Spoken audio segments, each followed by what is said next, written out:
This is John Drabinski, and you're listening to the Black Studies Podcast, a Mellon Grant-sponsored series of conversations examining the history of the field.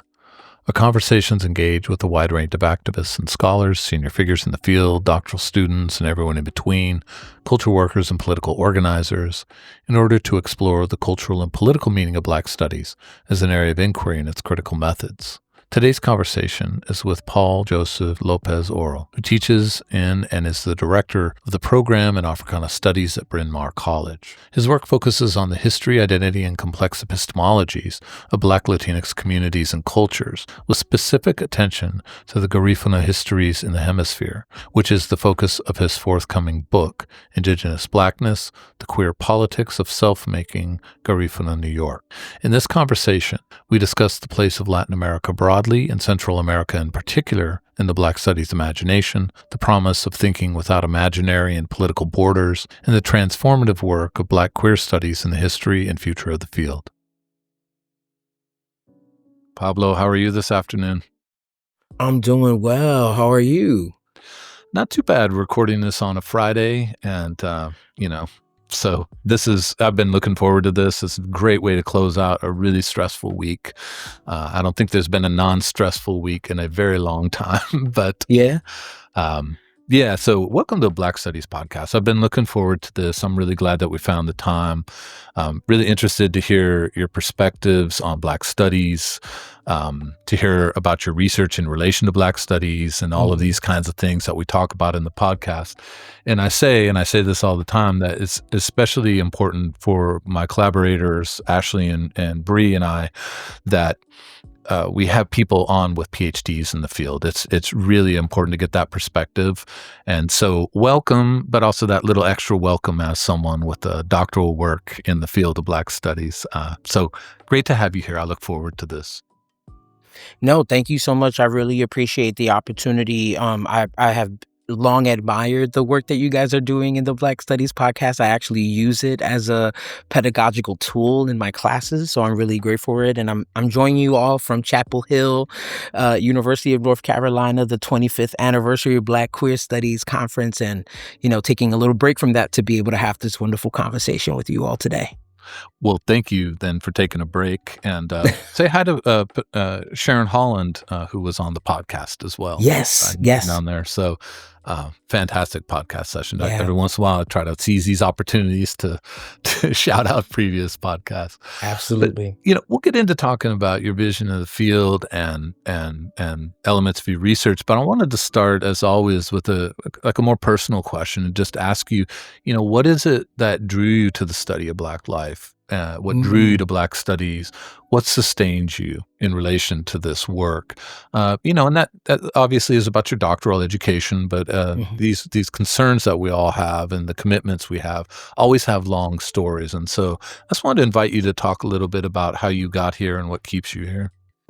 No, I appreciate that question. And, I've been thinking about how did I get my start in Black studies? And honestly, I go back to my living room in Brooklyn, New York. I go back to my parents. I grew up in a living room where Marcus Garvey was on the wall along with Joseph Chatouillet.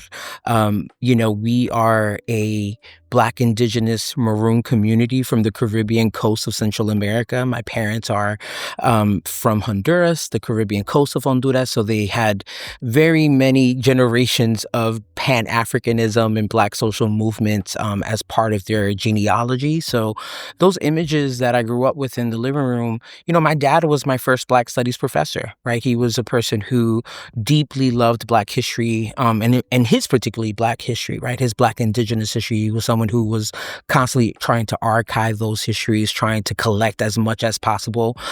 He was the one that introduced me to Arturo Alfonso Schomburg in the third grade, right? So he was very much, so he was very much my Schomburg, right? He was very much my Garvey, someone who was incredibly affirming of his Blackness, affirming of his indigeneity, but also his maroonage, right?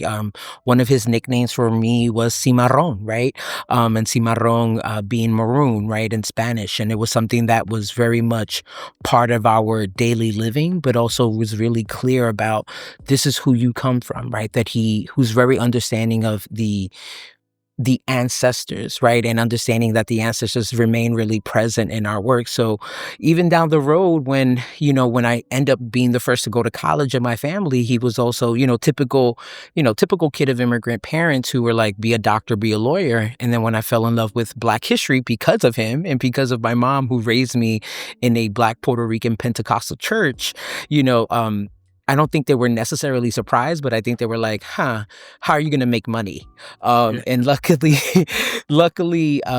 Not famous for being a money-making field, but also not, it's not a broke field. it's not right. It's not a broke field, but it's a field that is about a certain kind of living. It's about a certain kind of epistemology and a certain kind of commitment to history, to archiving that history, to understanding the political formations of Black indigenous peoples, not just in Central America's Caribbean coast. So I would always want to say that home really, that house in Brooklyn, New York really shaped a lot of my desire to be in Black studies. But I also noticed that other fields weren't necessarily concerned about Black life in the way that Black studies was, right?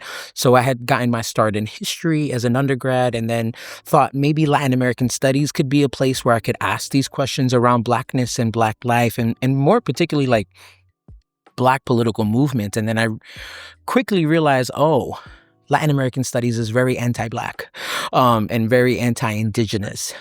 So it was a push. It was the intellectual push that I needed to be like, the questions that I have about Blackness and Black political movements are in Black studies. They're not necessarily outside of it. Yeah, no, that last part, I mean, I didn't say this in the introduction, but it's a point to say it, to emphasize it is, another reason why I was excited to have you on the podcast is I just think that that work on Black Latin America is so crucial to the present and future of Black studies for a lot of reasons. First of all, I mean, if you're going to talk about Black studies in the hemisphere, you have to talk about all the Black people. So you can't, and this has been such a marginal at best field, subfield in Black studies. Just this past Wednesday, Michelle Reed-Vasquez had a great podcast talking about this. And I want us to have that as a substantial part of the podcast because of the field, but also because of what you just said, because, what Black lives in Latin America and Latin American studies, like what that means and how that fits and doesn't fit is also one of these moments of like, to leave like Afro-Latin experiences and histories and literatures and memories and stories in that limbo is a really awful thing. So I don't know how else to put it. It's a crime at multiple levels. And so I think the more Black studies opens itself to that and is attentive to it. So I'm glad that, don't leave the field, man. We need you. Right? No, and I appreciate that a lot because I think ultimately, one thing that always drew me to Black studies is that I had a clear understanding of both the historical student center activism that birthed Black studies in the United States on public campuses, right? But there's also been, for me, Black studies doesn't necessarily just start in the U.S., right? That in fact, if we were to even think about the Haitian Revolution as an iteration of Black studies, right? As something before the institutionalization of it, right? Before the kind of academic disciplinary I don't even want to say like bonding or bondage of it. But there's a certain kind of idea for me that Black studies has always been beyond the ivory tower. And that knowledge production is not necessarily just the written word, right? That our archives are in the flesh, right? To kind of echo the work of Spillers and other Black feminist queer writers. I mean, let me pick that up as a way of asking this next question about how you imagine Black studies. In some ways, you've already given a fantastic beginning of a portrait, because as you said, part of the founding of Black studies is that moment of activism, right? The Black radical turn after the civil rights movement that had really worked so hard to abolish these distinctions between study and prescriptive politics, between campuses and communities, between intellectual work and radical action. But it also, of course, had the kinds of things that you're talking about, which is what stories are told on a campus and what stories are not told. and that in the late 1960s, early 1970s, Black life had no real home, and that Black studies was going to be that moment, or that place in the moment to develop those intellectual traditions, to appreciate them, to house those ideas for students and faculty and everybody in between. And so it builds that tension, a relationship of some kind between the commitment to an intellectual tradition and the commitment to a certain kind of politics of Black liberation struggle. And I think the relationship and the complexity of that relationship is really still with us. I think it's really been with us for a long time, I think since the history of the beginning of the field, but not to be overly presentist, but over the last 7 or 8 months, the intensification of the relationship between intellectual life and political struggle, I think it has a deep conflict, but also people are thinking about it in different ways. And I think Black studies is such a great way to sort of imagine and conceive that relationship, all of which is a very long way. Sorry to make it about my own moment in history, but we share it. But that is a way of really asking you, like, what is your portrait of Black studies in some ways in relationship to this origin story, but also in relation to the kinds of things that you were already talking about these other stories that lay on the margins or outside of national borders, outside of university borders, and outside of very distinct and I think our emphasis on certain kinds of communities, right? The United States, maybe the Caribbean. So how does your portrait of Black studies look, and how does it relate to these tensions? That's a great question. And it's one that takes me back to, it brings me back to the South. It brings me back to places where, the geopolitical borders of the United States are so dominant in the field of Black studies, right? And I think part of the tension between the nation state and borders is that Black studies always has had to model the expansiveness, right? The multiplicity of Black life in multiple ways. And I think Black studies that is both, just even on this campus, right? UNC Chapel Hill, Department of African American and African Diaspora Studies. And I think there's always been these intellectual tensions around nation states and borders, but I think Black studies has always had the opportunity of really dismantling them or reinscribing them, right? So I'm someone who, had the really amazing opportunity of being trained in 2 different PhD programs for Black studies. I started my PhD work at Northwestern's Department of African American Studies back in the fall of 2012, and then transferred to the PhD program in the Department of African and African Diaspora Studies at the University of Texas at Austin. Both really, really different approaches to Black studies. But both of them were really committed to the expansiveness, to the borderlessness of Black studies. So I had the opportunity of taking seminar with someone like Richard Eiton, right, in the search of the Black fantastic. And this is where I'm introduced to the idea that nationalism is actually a horrible thing, and that the nation state will never protect and love Black folks, right? And I think the thing that Richard Eiton had really imprinted in my intellectual journey was the deep belief and understanding that nation-state borders are not built by Black people.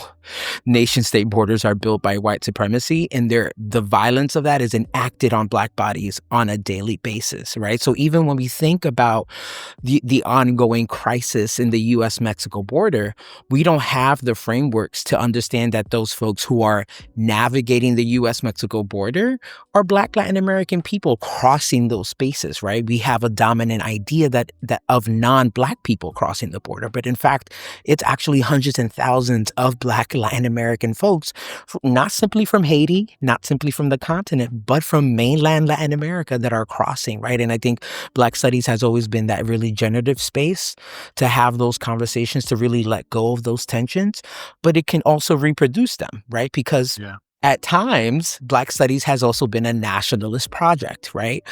Just like the 1619 Project is, right? The 1619 Project is deeply invested in telling the U.S. nation state, African Americans are not simply present, they're contributors, they're nation builders, they are the true perfecters of American democracy, but from a very nationalist perspective, right? From a very framing of we built the nation state.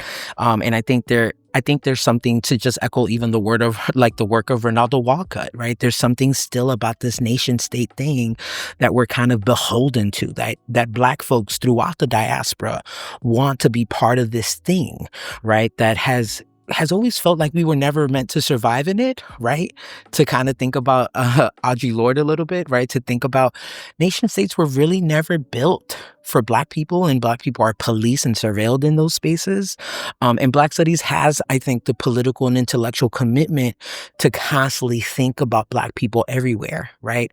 And that doesn't necessarily decenter African Americans, doesn't decenter the local Black history of any Black Studies program or department, but it creates the opportunity to be expansive in our approach around Blackness. And I constantly push students and colleagues to think about what kind of world would we create if Blackness was borderless, right? If there weren't borders onto Blackness and we are not placing the same surveillance and policings that the nation state does. Yeah, and that makes, this is part of a long, super interesting conversation we could have, and maybe have a little bit of it now, but about the relationship then between those borders and intellectual traditions, which are very distinctive, as well as borders, if you want to call it borders within borders, the Southern tradition, the Northeastern tradition, the Midwestern tradition, Southwest, and so forth. These differences, but also the way intellectual traditions both are and are not bounded by these notions of national borders. I think that complexity, because certainly the Pan-African movement, that's sort of the loudest term that we have for this sort of thing, or diaspora, I think is in some ways I don't know, it's another term for Pan-African. It's a fraught term. I think there's a lot of issues with the term, and I think someone like Catherine McKittrick has brought up how incredibly violent and re-inscriptive of the nation-state diaspora can be. And in fact, a lot of the work that I do on Garifuna diasporas is to really push back on this idea that diaspora is a political project that can easily detail the movement of Black people. And in fact, diaspora can easily be another word for nation-state. Right? It could be another word for border. If we think about diaspora as simply little dots, right, telling us on a map where Black people are located, it's a failed project, right? It's an entirely, especially in the context of Latin America, right? So if you see a map of Black Latin America, and clearly Brazil and Colombia, right, have the largest Black communities outside of the continent, then we don't have the frameworks to see Black Salvadorians, Black Guatemalans. We don't have the frameworks to also understand that Mexico in the 16th century was the largest slave port in the Americas, right? And there's a particular reason, not only geographically, of why Veracruz, Mexico was the largest slave port, right? And it doesn't give us a deeper understanding that Black people are constantly moving, right? So when Henry Louis Gates Jr. gets to talk about the Great Migration and fails to realize that the Great Migration in the U.S. is simultaneously happening with the Great Migration of Black Latin American people, we fail to have the frameworks to see hemispheric Blackness in a generative way that releases us from nation state, that releases us from borders. I think that word hemispheric is incredibly helpful in these moments. I don't hear it enough, so I was really excited when you said I use it all the time, and people sort of, I see like one eyebrow go up, and I'm like, hemispheric is like a way of I think is a way of opening up plurality, but also unity in interesting ways, and in that way, for me, thinking about hemispherically about what Gilroy was talking about in the Black Atlantic, which is a sense of movement and roots, ROUTES, is essential to understanding what we even mean by Black, right? And working that through the hemisphere is really fascinating. It requires a lot of things.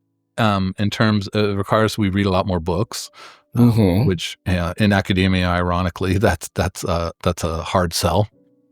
I thought we all liked reading, but I think people, the pressures of writing often you have to Hmm. stop reading, but also learning Hmm. languages. Yeah. Say like Veracruz or Colombia or Brazil. I mean, now, Hmm. I mean, Colombia and Mexico, it's Spanish, but very different Spanishes, and Brazil, of course, Portuguese.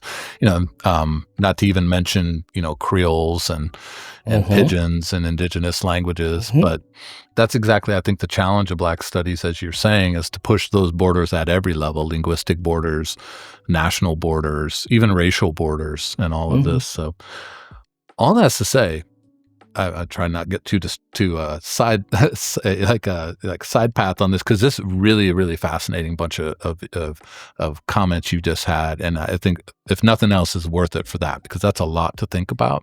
Mm. Also requires a shift in how we get our footing in the field of Black studies. So thank you for that. I'm glad I asked what your portrait is. This is super important. Yeah. Thank you. Thank you.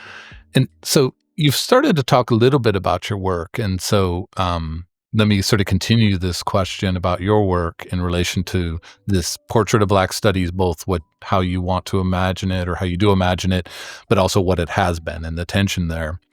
And ask you about your research. You work with historical, ethnographic, critical theoretical, cultural, political matters and texts Hmm. and approaches and frames. And that's what Black studies does, is allow these things to assemble for really important insights. And so what I'm interested in hearing you talk about is how your own work with these multiple kinds of frames, and the way you piece them together, how you see your research fitting into the history of Black studies, like where does how does it fit the tradition, but also what boundaries do you think it pushes, or what sort of walls do you think it's trying to sort of kick down? Whew. Okay. So there's a lot to unpack there. I think for a really long time in my intellectual development, I felt very much like an outsider in Black studies, even though I told you that my origin story begins in my living room in Brooklyn, New York, and Hmm. Bushwick, to be exact, right, with my Black indigenous immigrant parents from Honduras and Belize, right? And I think that's important to mark. As Garifuna people, as Maroon people, as Black indigenous people. And the reason that I've stayed out, I feel sometimes very much an outsider in Black studies, even though I'm very much trained in the field, it's because Black studies also constantly pushes me to think about the relationship between where do we locate Blackness and where do we situate Black people. And oftentimes, even though there is this robust, like centuries long, right, scholarship on Black Latin America, it continues to fail Black people in Central America. Central America remains entirely marginalized in the sense of deeply understanding that there have been Black and indigenous people there for centuries, and they were the majority, right? Like, most people don't know that Bluefields, Nicaragua has a HBCU where Black and indigenous people on the Caribbean coast, which were both politically, financially, spiritually disenfranchised, right? Not only by Spanish colonialism, but because of this project in Latin America called the mestizaje, right? So there's this racial project that dominates the region. So even though the region has the largest Black and indigenous communities in the Americas, it is a region that believes itself to be so racially mixed that it doesn't have a race problem, right? That it doesn't actually think of itself as being nation states grounded in anti-Blackness and anti-indigeneity. They see themselves as having a class issue, right? So a place like Honduras only imagines its Black people on the Caribbean coast, only can see Black people within that framework. The Black Atlantic is the only way they understand Black people, right? Yet there's a rich history, not only in Honduras, but Guatemala, El Salvador, Costa Rica, Honduras, Panama, Belize, with Black folks in the Pacific, right? And there's a long erasure. But sometimes I'm kind of getting tired of the word erasure, because sometimes I'm like, the older I get, I'm like, no, this is kind of intentional, right? The kind of anti-Blackness and the kind of ways in which we negate Black history, Black culture, Black politics in the region is intentional, right? There's a kind of structure built into Latin American societies, right?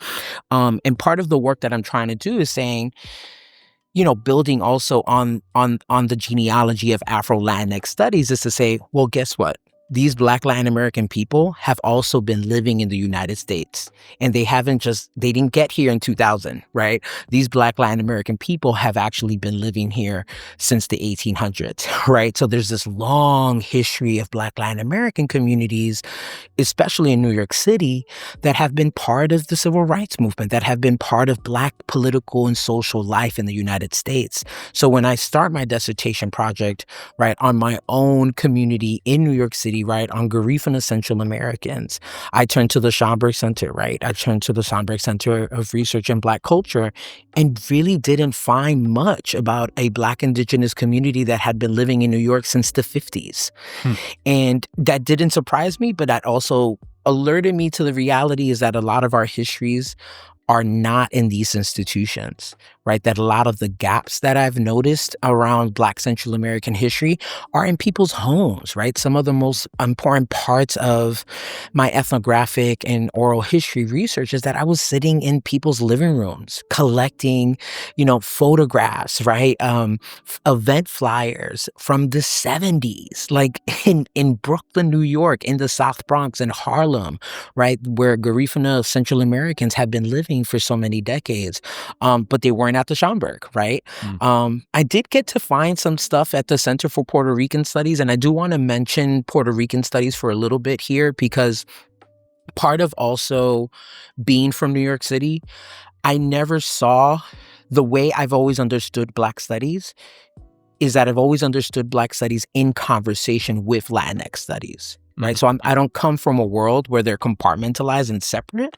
That was in my intellectual training, but that also wasn't the reality of New York City. Right. There was a deep understanding that Harlem wasn't just like the West Side. Right. That Harlem was also El Barrio. And there's a long history of Black Puerto Ricans. There's a long history of Black Latin Americans in the city. Right. And in fact, the first, the Afro-Latino reader that was edited by Miriam Jimenez Roman and Juan Flores with Duke University Press in 2010, literally showcases a personal essay of a Garifuna Honduran woman who was an activist in East Harlem in the 70s, right? Who was really trying to do this project of cultural preservation around Garifuna culture in the city. So I think there's something there that we often, because of how we understand borders and linguistic borders, right? There's something stubborn about Latinidad.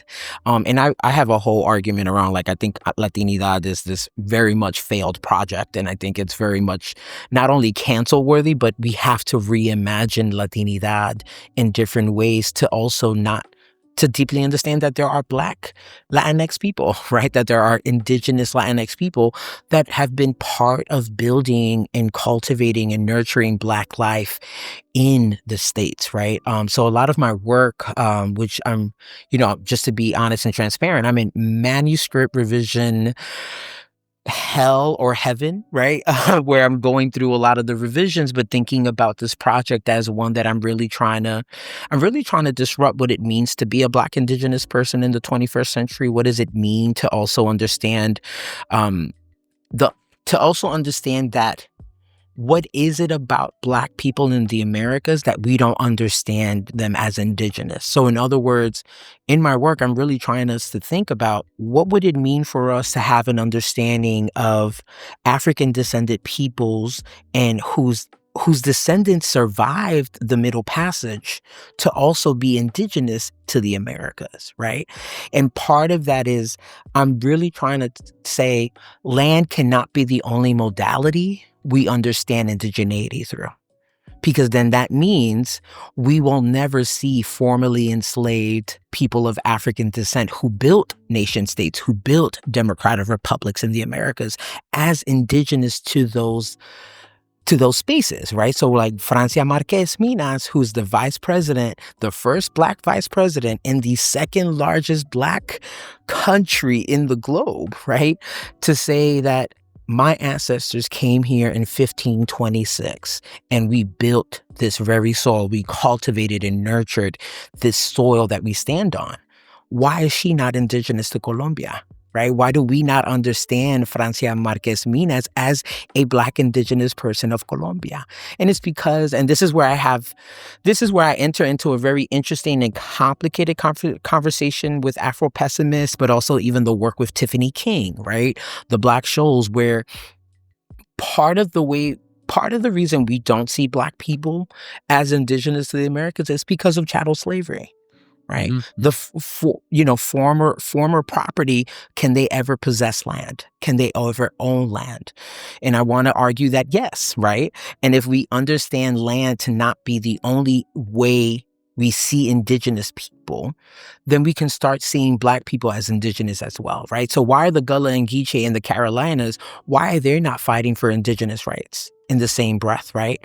Garifuna folks have been fighting for indigenous rights in Central America since the 70s, and they won in Nicaragua. In 1987, Nicaragua was the first Latin American country to adopt multicultural constitutional reform laws that put Black and indigenous people as landowners, as nation builders, right? As landowners, as people who have land rights and land titles, right? Because Garifuna folks know how to choreograph that dance around Black indigeneity, right? They're able to articulate an indigeneity that's grounded in the physical material land of Central America's Caribbean coast, but they also understand land to be embedded in ancestral memory, to be embedded in ritualizations, right? So the rituals that I analyze in my book in the Bronx, that's for me in Black indigenous making. They're making a presence for their Black indigeneity to be brought into the South Bronx, right? To be brought into Far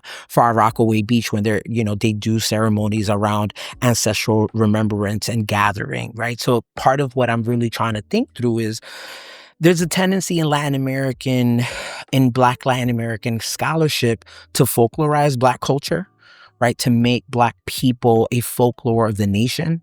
And I'm trying to have us push beyond that kind of framework and really think about, well, what are Garifuna New Yorkers doing around their Black indigeneity? How are they making their Black indigeneity both public and private in the intimate spaces of home, but also when they do public performances of remembering ancestors on Orchard Beach, right? Or when they're doing Garifuna Settlement Day, right? That every year there's a Garifuna Heritage Month, right? What does it mean to do these performances of ancestral arrival in a place where your ancestors never arrived, right? So that for me is, there's a lot still that I'm thinking through, but that's kind of the anchor. That's fantastic. Thank you for that. I mean, that pushes so many important boundaries in Black studies, but also retrieves, I think, I think a lot of Black studies can be very presentist, sort of last 20, 30 years, but there's these kinds of questions about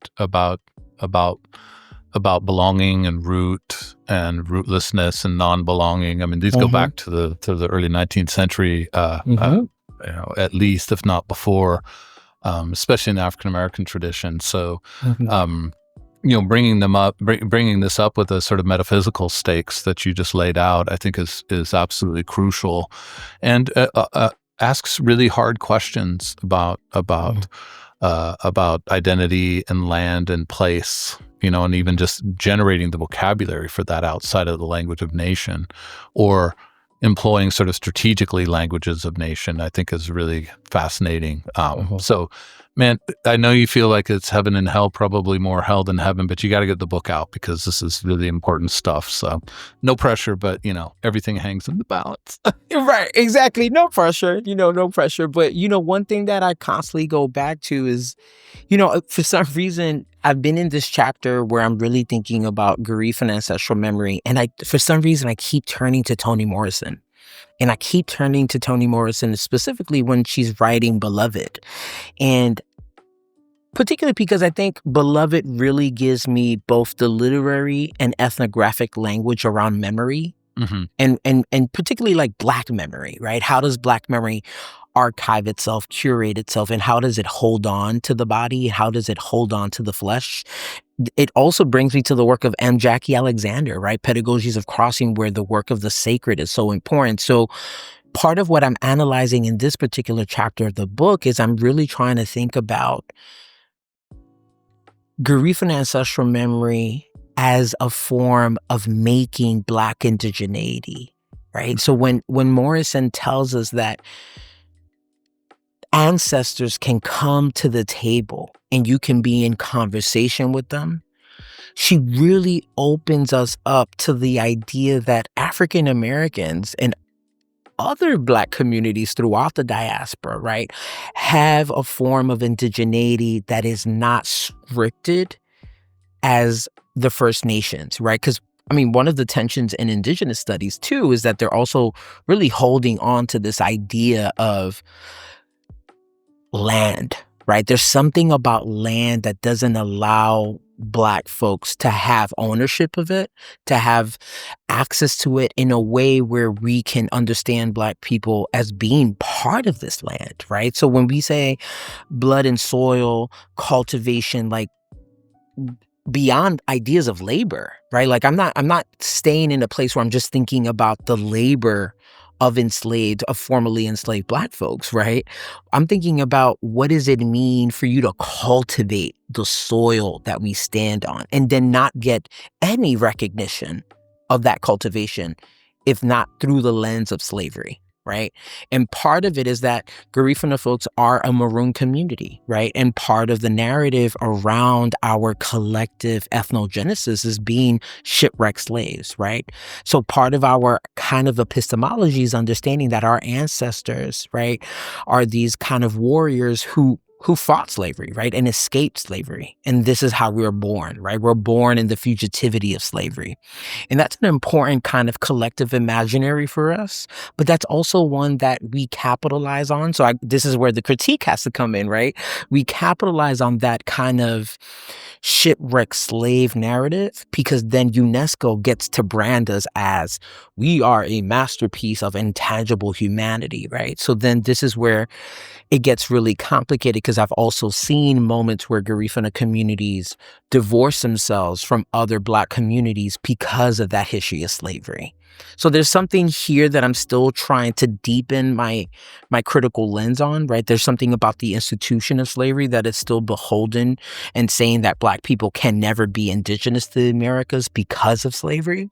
But there's also Black communities who are marooned, who use their maroonage, right? The palenques, right? The palenques in Colombia, in Cartagena, right? The quilombos in Brazil, the maroons in Jamaica, the Gullah and the Geechee in the Carolinas, the Seminoles in Florida, right? They use their maroonage, right? Their maroonage, the cimarronaje, to be a form of land possession, right? There's a certain kind of access to land that maroonage gives these Black communities. And I'm trying to see how Garifuna folks do that in New York. Yeah. No, this is super interesting. And you might find a book coming out in the fall on James Baldwin, which is largely around Baldwin's notion of home. And land, but not land as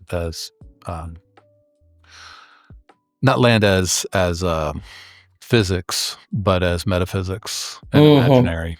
And I think these are really complicated questions. I have a long footnote where I'm like, the question for Indigenous studies and this claim Baldwin is making, or any of these claims, is so complex. It has to be a different project. I wish that I'd had your book so I could have put it in the footnote. Yeah. This is what I'm talking about. Get this thing done, man.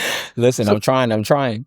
Well, let me pick up a little bit, just, not so much about the content of your research, but about the approaches that you have to doing that research, but also the approaches that you have to constructing a classroom, which is always for me, a kind of research, right? We invite people into the discovery of ideas.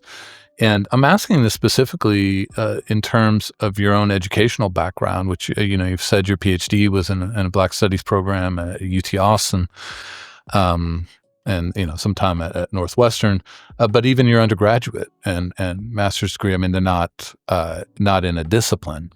And so not coming to Black studies and your research and your classroom through a discipline that then expands through Black studies. I'm curious as how you think that time, which is basically the entirety of your intellectual, your educational trajectory, has been spent outside of disciplines. How do you think that's impacted how you conceive and execute research, but also how you conceive and practice your classrooms as a teacher and facilitator?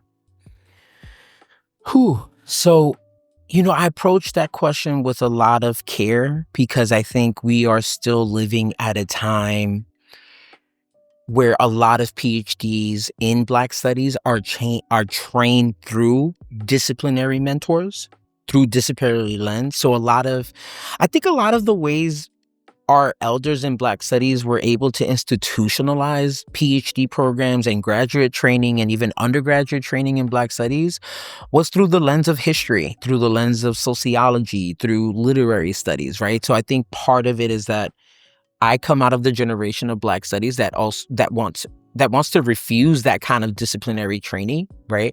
I'm very, very committed to transdisciplinary approaches in Black studies, which means that I go into archives looking at it really differently, right? That I really think of I think of archives, right, as Black queer feminists have modeled to us in the flesh, in the embodiment, right? Not simply in the written word, right? So when I think about archives, I think about public performances as archives too, right? What does it mean to ritualize our ancestors? What does it mean to ritualize our Black indigenous culture?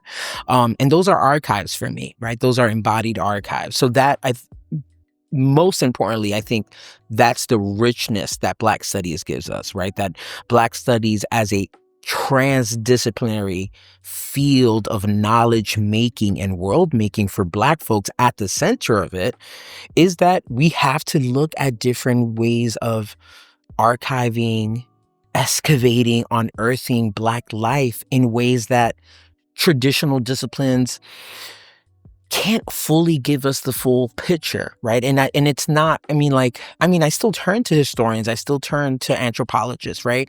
But someone who I've modeled a lot of my refusal with the disciplinariness of Black studies is Zora Neale Hurston, who often doesn't get credit enough to being a grandmother of Black studies, right? Who really modeled for us not only in her literary productions, but also in her ethnographic richness, right? Really modeled to us that we have to really let go of these disciplinary forms of knowledge production, that there is something about Black life that can't be contained by that, right?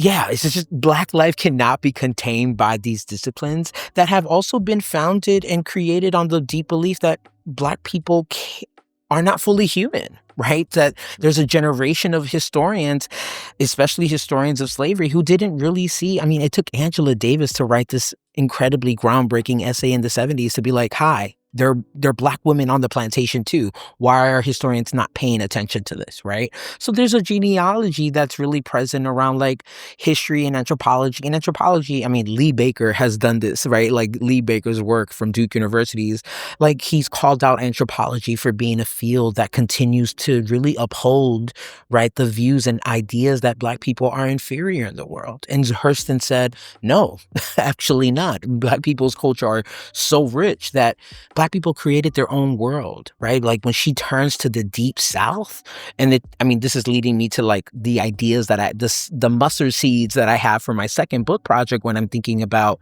I really want the second book project to be about hemispheric Blackness, but through a Hurstonian perspective and a worldview. Because a lot of folks don't know this, but Hurston spends a lot of time with Garifuna communities in Belize and Honduras, right? She travels to the Caribbean, right? She spends time in the Bahamas, Haiti, Jamaica, and she's a Black Southern woman from Florida. Like that's not surprising to me, if that makes any sense, right? Like it's not surprising to me that a Black Southern woman deeply understood that there were Black folks outside of the geopolitical borders of the US, and she went to find these Black folks, right?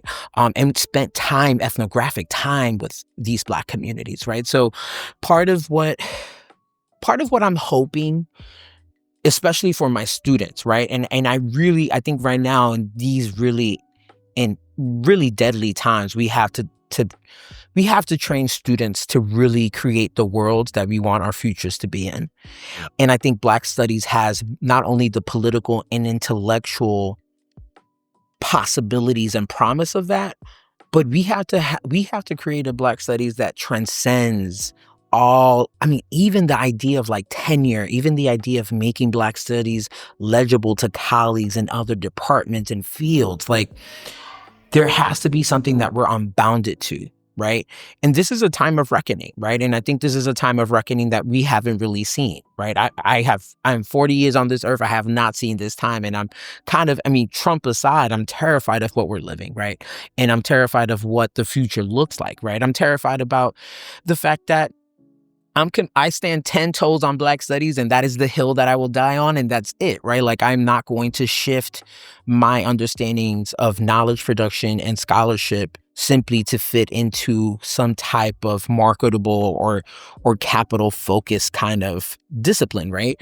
That we have to really push students to say Black studies cannot fold itself into disciplines, right? So if I have a student who's really interested in Morrison, I'm going to train them to look into Hurston too, right? Like, I'm going to train them to look at Audre Lorde, at different moments in Black studies history that transcend canonical ideas of knowledge production. Yeah.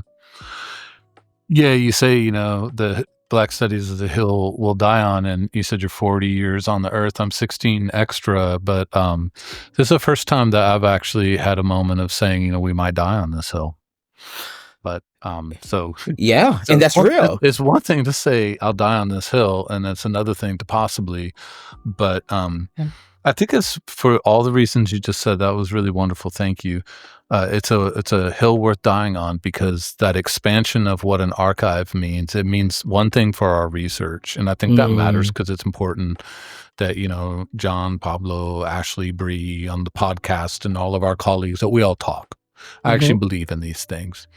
But the way that deployed in the classroom to get students to think about what it means to think, and what it means to think about the family as an archive, right? What it means to think of the wall in your house with Marcus Garvey on the wall, your father saying the name Schomburg, right? These are archives of thought, because they're the beginnings of everything we mean by thinking. And getting students connected to that, I think, is the way we ensure that Black studies, if we die on that hill, there's something downhill from it, right? There's something on the flatlands of all those students we've introduced to that power of shifting what we mean by the archive.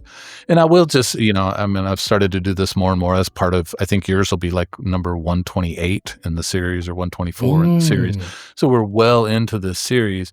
And there are some, just picked two really prominent ones recently, Martha Jones and Blair L.M. Kelly, whose podcast will have been out by the time this comes out, have talked extensively about working as historians and working inside their own stories, working inside their own family stories, not as a way of being sort of self-absorbed, but the opposite, of being expansive.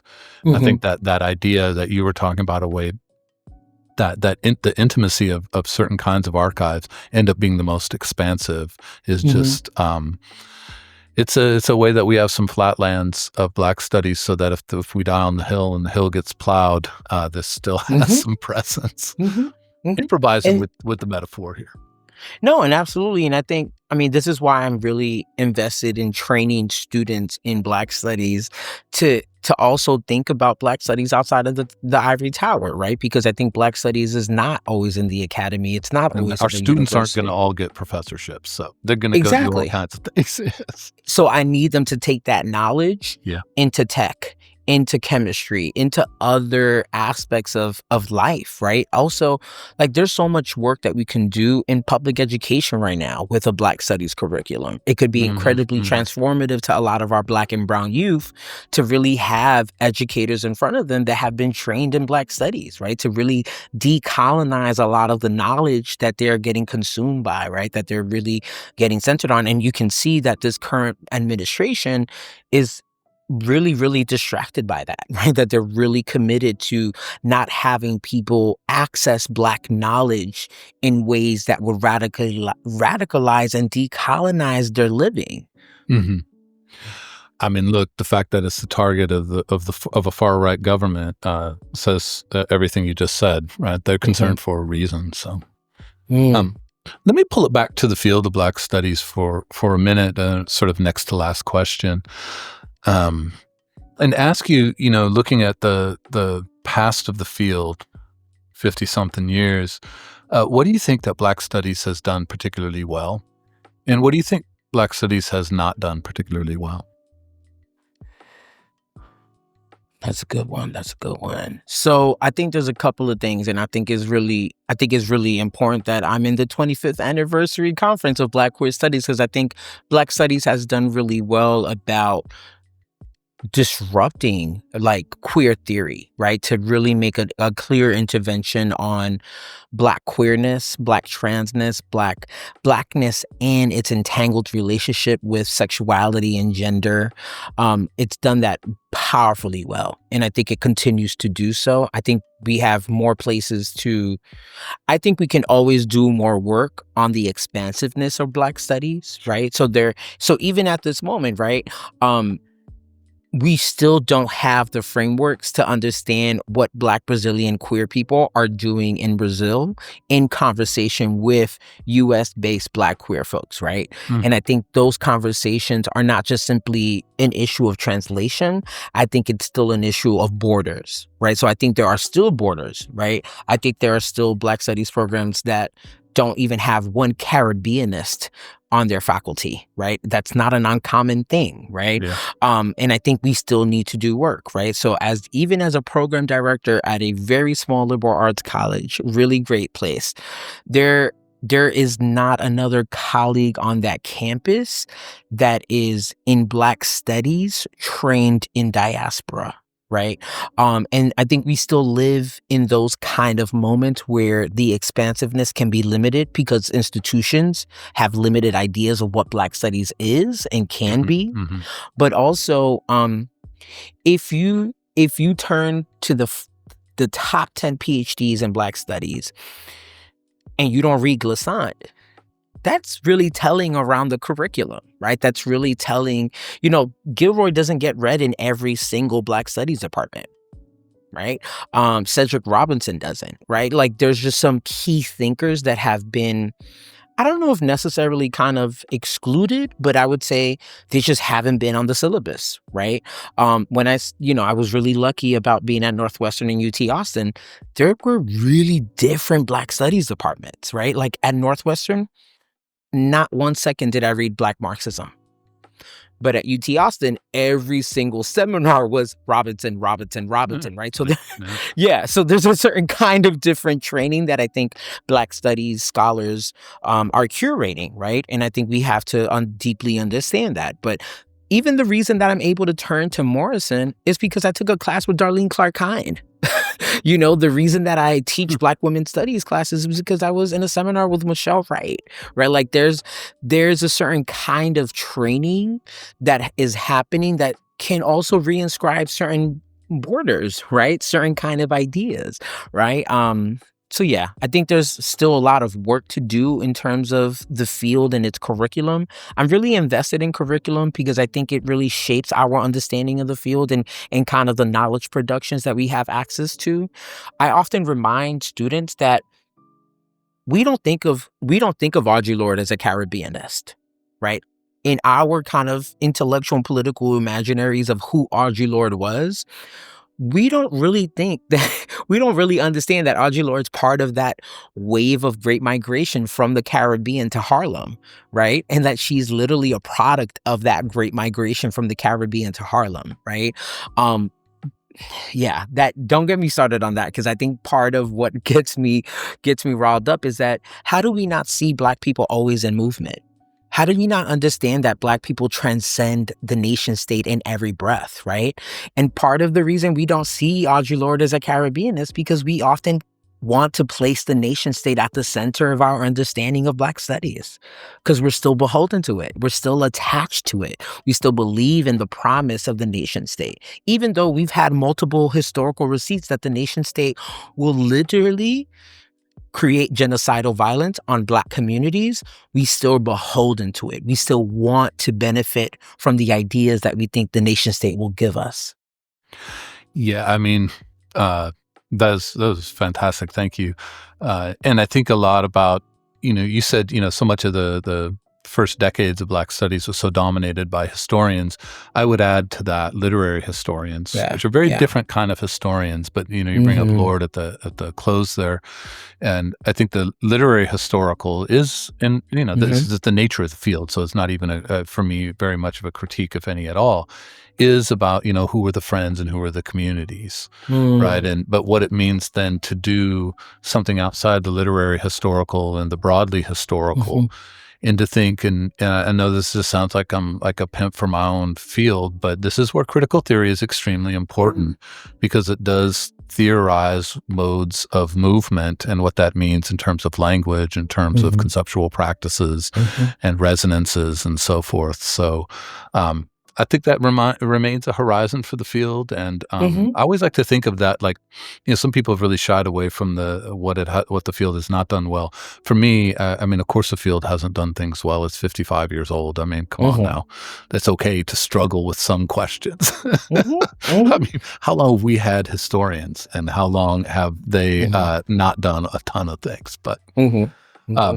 But also, you mentioned sort of where is the Caribbean in Black Studies. I had to, I spent many years in the Black Studies department at Amherst College, and my main specialty is Francophone theory in the Caribbean.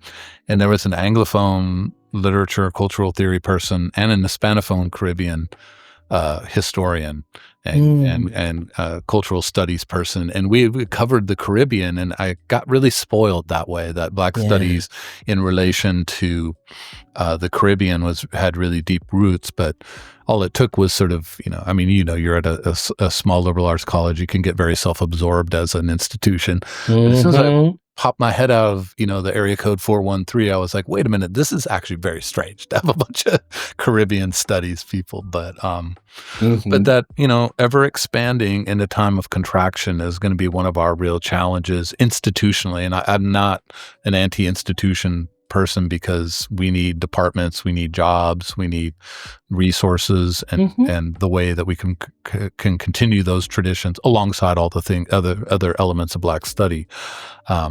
But how to be expansive in times of contraction, which we've entered, is going to be really interesting. And I think it comes from everything that you've talked about in this podcast, which is a deep ethical imperative. Right? Honor the humanity of Black people in the hemisphere. And what that means is to think very differently about borders, to engage and think hard about language, to think hard about movement as a first principle, like movement as first philosophy, rather than movement as a modification. I really love that. Yeah. Let me ask this last question then. Sorry there. I was just like appreciating this podcast. So, this is really great. All good. No, I appreciate it too, because I think part of it is, I'm at a really interesting moment in my postgraduate life, right? I'm shortly coming up for tenure.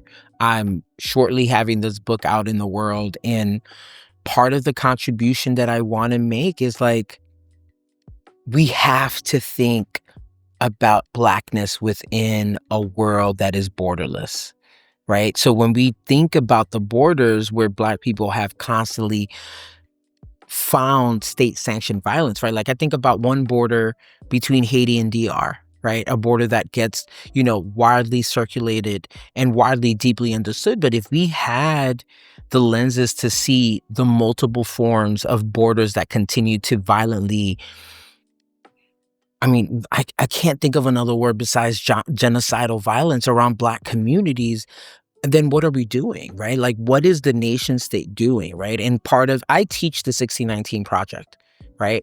I teach it from a place of, yes, it is incredibly radical to decenter July 4th and place Jamestown, Virginia as the origin story of this nation.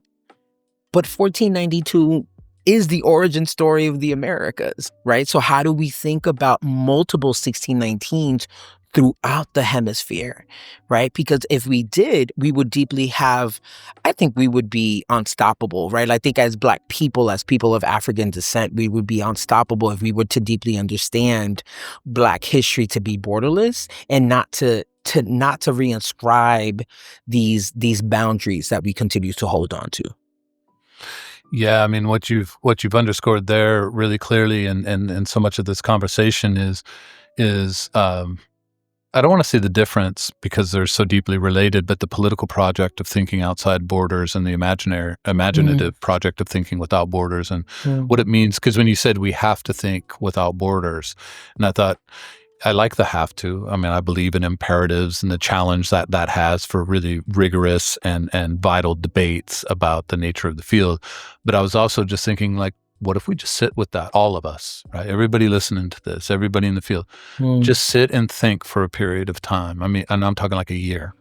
What if I actually imagined everything I study without a border? How does mm, it look? I think that's mm. unbelievable, like what that opens up. I mean, it does have in the Francophone tradition in the Caribbean, like this notion of the archipelago, as well as Yeah, Antonio Benitez Rojo in Cuba. yeah.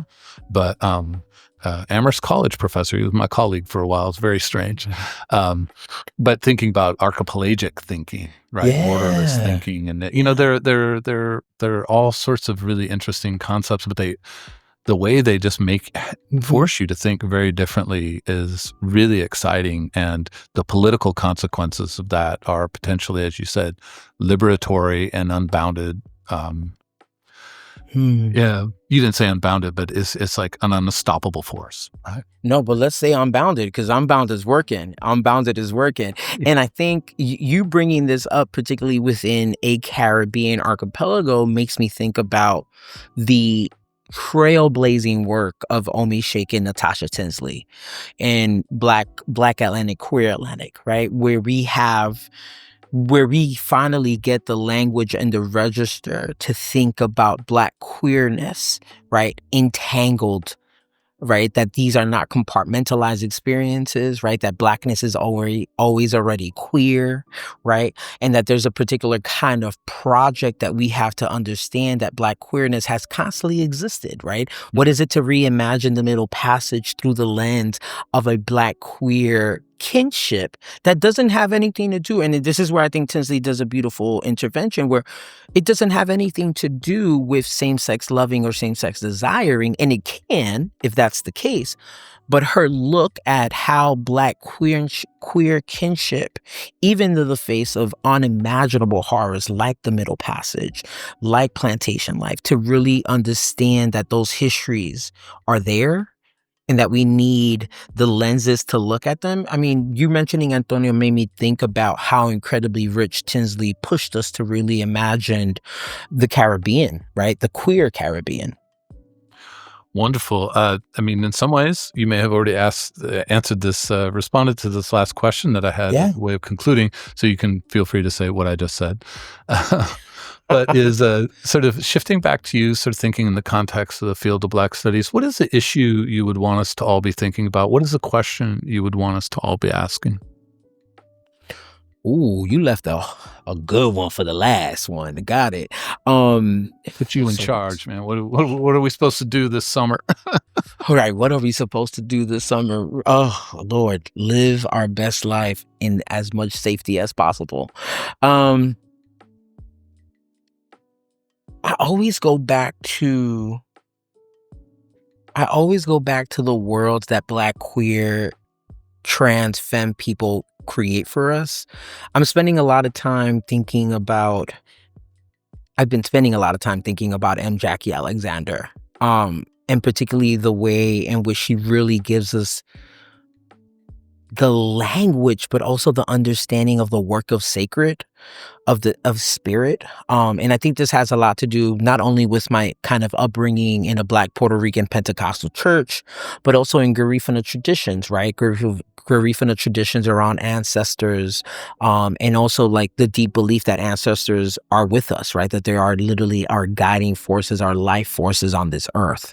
And that for me is both not only a religious but also spiritual and political project that has to really get cemented. I think there's still some work that I would love for us to do more around Black queerness Mm. as both as a spiritual, political, intellectual project of liberation, that there are worlds inside of us that we still have to create, that we still have to unearth.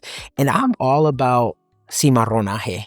right? And I know sometimes cimarronaje, marronage gets romanticized. It gets the materiality of marronage is also about land and about escaping and fugitivity. But there's something about Black folks, and particularly Black queer, Black trans folks, creating worlds for us to live in, right? And this is, I mean, this is me echoing the Combahee River Collective, Black feminist statement, but to really honor the spiritual, intellectual, political labor that Black queer feminists have been doing for us for like centuries is one that I'm constantly going back to, not only in my writing, but also in my political and social life, but in my teaching life, right? There is not a semester that I never not teach the Combahee River Collective, right? There is never a semester that I don't teach M. Jackie Alexander, Tinsley, Audre Lorde, right? Matt Richardson, Lyndon Gill, like, and the list goes on, right? Jafari Allen. Like, I think there's so much there that we still need to pay closer attention to. I mean, like, I came down to a conference that I'm not in because I know how incredibly rich the scholarship on Black queer studies is. And it continues to be our really North Star, right? In a way that there are fields of cimarronaje that we still have access to, that we still haven't on Earth, right? I want to spend my summer not only in manuscript revisions, but thinking about what are the world-making politics of cimarronaje in my own Black Indigenous life, right? That is a wonderful place to end. Thank you for that. And I will return you to your conference. I appreciate you taking time out of what I'm sure is a fantastic piece. And Pablo, I was really looking forward to this conversation. It has been like much, much more than I would have come to even hope for. So there's so much to think about here. And you've crossed like theoretical, political, cultural, aesthetic, memorial, like so many aspects of the study of Black life. Mm. And this series is better for this episode. So thank you Okay. for your time, and thank you for all the thoughtfulness and the real challenges and imperatives you've put out in this conversation. Everyone who listens is going to have so much to think about. Thank you for that. Thank you, John. Thank you for having me. It's an honor. All right. Have a great rest of your day. All right, you too.